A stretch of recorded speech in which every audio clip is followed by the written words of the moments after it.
a ese libro, que claro, fue lo primero que surgió y ayudó un poco a poder entender lo que había ocurrido durante la dictadura cívico-militar con estudiantes secundarios, pero que se repitió a lo largo y a lo ancho del país. Conocimos recién algunas de las experiencias y en ese marco el autor del libro La ciudad flagelada, que repasa un poco lo que tiene que ver con desapariciones y secuestros en la educación de nuestra zona, es Luis Piccoli. Y también tiene datos que nos puede aportar respecto de lo que fue, si se quiere, la extensión de la Noche de los Lápices hacia ciudades del conurbano. Luis, buen día, gracias por atendernos. ¿Cómo estás?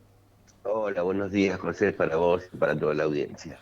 Bueno, en principio es así, ¿no? Mucho conocemos respecto de la Noche de los Lápices en la ciudad de La Plata, claro, como epicentro de aquella famosa marcha que reclamaba el boleto estudiantil, pero también hubo operativos en el conurbano bonaerense. Sí, yo te quiero aclarar algo.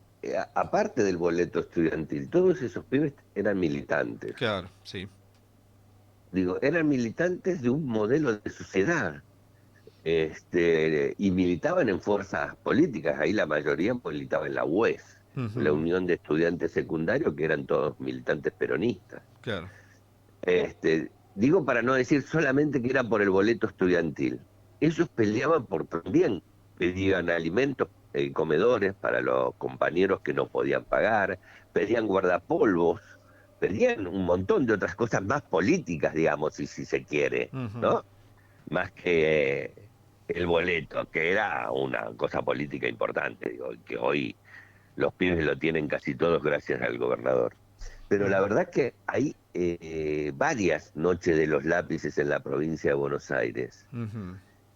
Por ejemplo, en Berazategui tenemos dos pibes que eran estudiantes del Politécnico, detenidos desaparecidos, de 17 años cada uno. Ujú.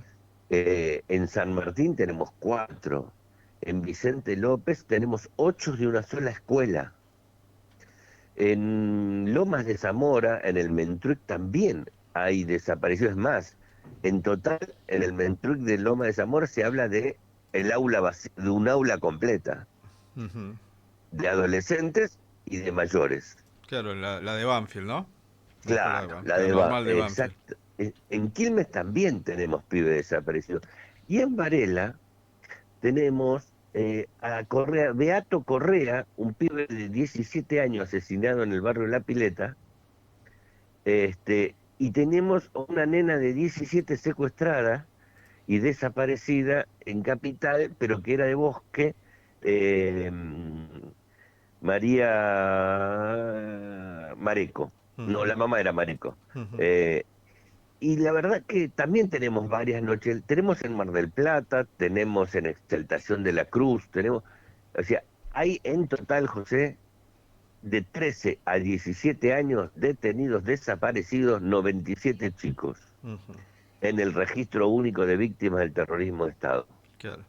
Que eran estudiantes secundarios, pero no se da en lo que se conoce como la Noche de los Lápices o se da en ese mismo operativo. No, no se dan en ese operativo, se dan en otros operativos porque, digamos, a ver, todos los operativos estaban vinculados a fuerzas políticas. Ujú. Uno era la UES, los otros eran el GRES, que eran del PCML, los otros eran Vanguardia Comunista, el otro era, bueno, distintos agrupamientos, y fueron todos operativos vinculados a esas fuerzas políticas, Ujú. Bien. Y en, pero eran todos estudiantes. Y, y, y todos militaban más o menos por las mismas cosas, ujú. ¿no? El boleto estudiantil, pero también el alimento, el comedor en la escuela, los guardapolvos, bueno, y por injusticias de los directivos también. Claro, que en ese momento respondían, digamos, a la estructura, ¿no? Claro, y había directivos, había escuelas nacionales que fueron intervenidas por el gobierno y pusieron los directores ellos, y eran muchos vinculados a las fuerzas militares y otros como en Florencio Varela milita, varios pertenecían a la Bucetich. Ah, ya a la fuerza policial. a la fuerza policial. Luis, y en ese marco, nosotros conocimos, digamos, alguna instancia que tenía que ver con los pibes del Santa o estudiantes de la Escuela del Santa Lucía, que es uno de los institutos, se quiere, más prestigiosos y reconocidos de aquí de nuestro distrito. ¿Eso también se enmarca en el operativo de la Noche de los Lápices o contra estudiantes secundarios? No, no, no. Porque todos ellos desaparecieron. Primero eran todos militantes Ujú. de distintas fuerzas. Y segundo, desaparecieron en las universidades, cuando ya estaban en la universidad. Ajá. Pero sí se lo reconocen porque los reconocen como estudiantes que discutieron y debatieron con el rector de la escuela, que era muy cercano a Videla, y que acordate que en los 80 los llevaba a los pibes que querían ir a verlo a Videla a la cárcel. Sí, claro. Se da en esa confrontación, se da de dos modelos también de sociedad, ¿no? Ujú, ujú. De esos jóvenes que luego fueron desaparecidos. Vos fíjate, ahí había compañeros del PCML, pero también había compañeros que militaban en la UES, la Unión de Estudiantes Secundarios Peronistas, Claro, que claro. desaparecieron ahí habían sido estudiantes en Santa Lucía. Digo, uno de los zuritas era militante del PB, del peronismo de base, digamos, y los otros, y el otro creo que estaban en el PCML. Claro, si hablamos digamos, cuando te referís a los Zurita, a los hermanos Zurita, si se quiere, uno de los casos más dramáticos, ¿no? 3 de los 4 hermanos fueron secuestrados. 3 de los 4 hermanos, y ahí hace muy poquito encontramos una larga historia de la mamá como madre de Plaza de Mayo, Lea Blanca Brochi, que era maestra de la Escuela 11 de Varela, y que fue durante mucho tiempo madre de Plaza de Mayo en la Asociación de Madre de Plaza de Mayo de La Plata, Ujú. junto con Eve de Bonafini, junto con la mamá de Yula también. Claro. Fueron madres históricas de Plaza de Mayo que nosotros no conocíamos esa historia. Ujú. Y el dato de que el papá de los Zuritas era un médico, podríamos decir, gaucho popular, ¿no?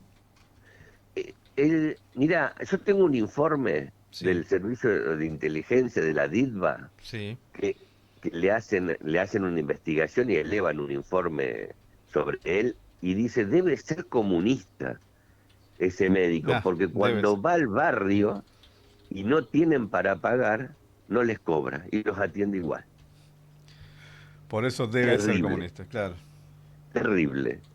Pero sí, habían sido muy perseguidos, lo venían investigando hace rato. El padre era muy reconocido, la madre también, y bueno, sus 3 hijos están desaparecidos. Bien. Bueno, Luis, queríamos conocer un poco estos otros detalles también de estudiantes de nuestra zona en el marco del Día del Estudiante Secundario. Así que te agradecemos mucho por esta comunicación con la radio de la universidad. Bueno, no, gracias a ustedes.